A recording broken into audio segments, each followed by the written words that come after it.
pribadi Bapak Suhadi Eskom DR.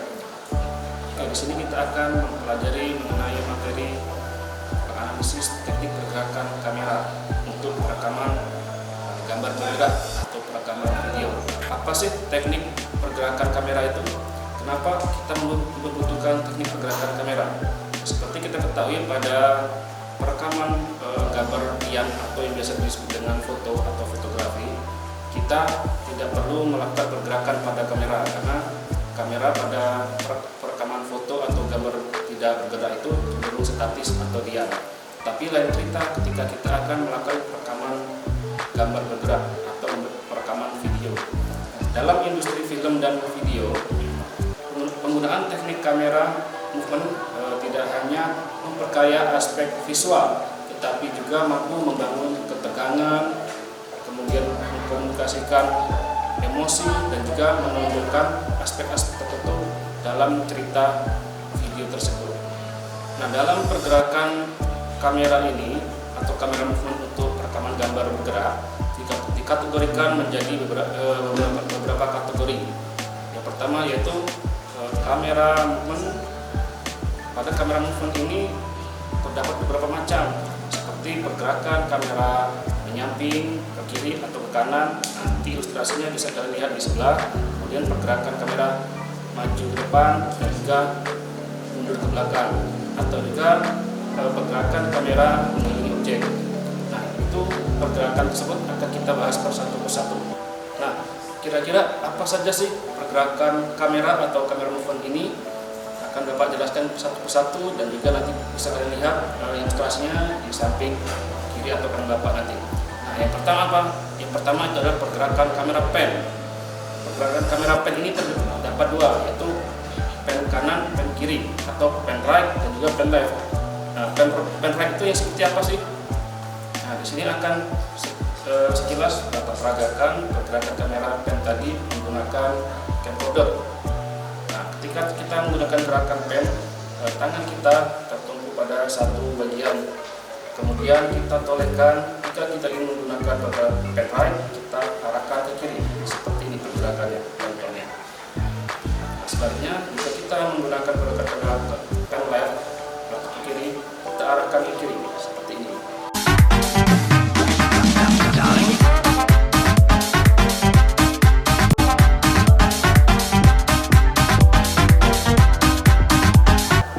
Selanjutnya pergerakan kamera yang kedua, yaitu tilt.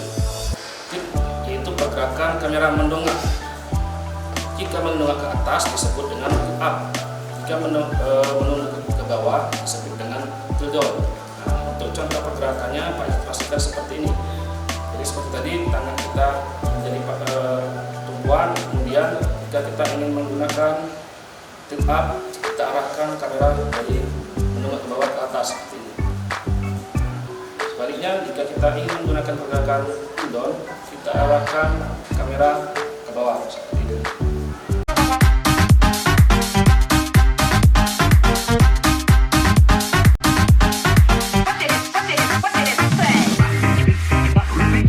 Selanjutnya, pergerakan kamera yang ketiga, yaitu pedestal. Nah, pedestal ini pergerakan kamera yang dinaikkan jika itu pedestal up, kemudian jika pedestal down itu pergerakan kamera diturunkan. Seperti ini Pak ilustrasikan posisi kamera awal. Di sini jika kita ingin menggunakan pergerakan kamera pedestal up, kita naikkan lurus atau sejajar. Nah, sebaliknya jika kita ingin menggunakan pergerakan kamera pedestal down, kita arahkan ke bawah secara lurus seperti ini.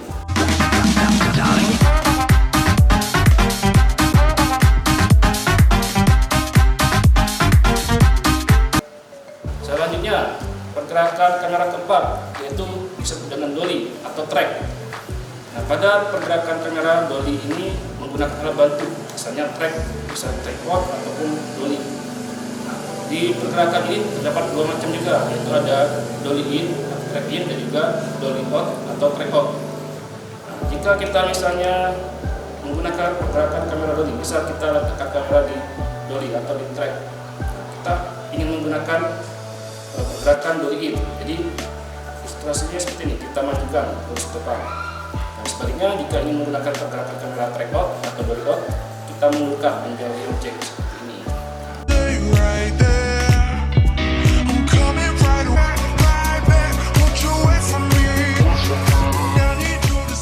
Selanjutnya, pergerakan kamera secara zoom dibagi menjadi dua juga.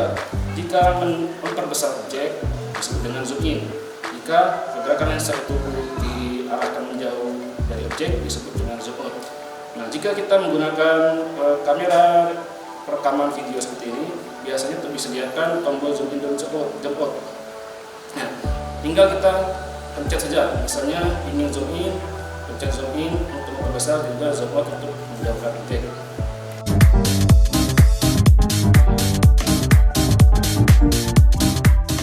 Selanjutnya, pergerakan kamera yang kelima adalah arch. Arch ini salah satu pergerakan kamera yang bergerak mengitari objek.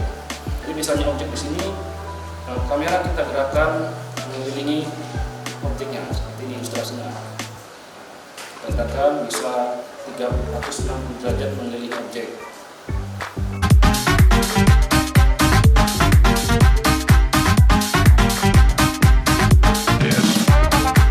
Pergerakan kamera follow. Follow ini disebut juga pergerakan kamera yang mengikuti objek. Misalnya objek itu sedang berlari, nah, maka kita sebagai videographer, kameramen juga harus ikut berlari juga, mengikuti kemana arah pergerakan objek tersebut.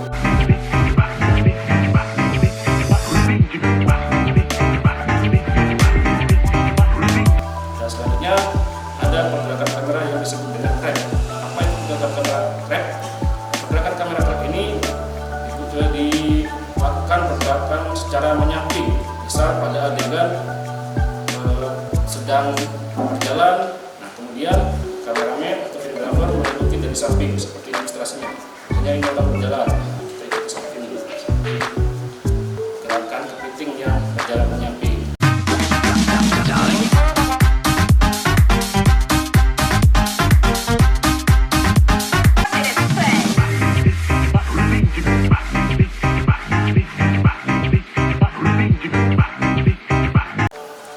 Tadi berbagai macam pergerakan kamera yang bisa kita terapkan ketika kita ingin membuat sesuatu video atau film. Nah, penggunaan pergerakan-pergerakan ini disesuaikan dengan pertama kreativitas kita, seberapa kreatif kita ingin mengambil pergerakan suatu video, dan juga berkaitan dengan kita akan menonjolkan adegan apa yang terdapat di video tersebut. Bapak harap kalian semua bisa mencoba seluruh pergerakan kamera tadi. Selanjutnya hasilnya bisa kalian lihat atau bisa kalian bandingkan, misalnya membuat video tanpa menggunakan pergerakan kamera dan juga pembuatan video menggunakan pergerakan kamera. Insyaallah kalian bisa memahami, dan juga jangan lupa berlatih terus biar kita bisa lihai di bidang kita sebagai seorang multimedia. Sekian penyampaian dari Bapak. Jika ada salah kata, mohon maaf. Wassalamualaikum warahmatullahi wabarakatuh.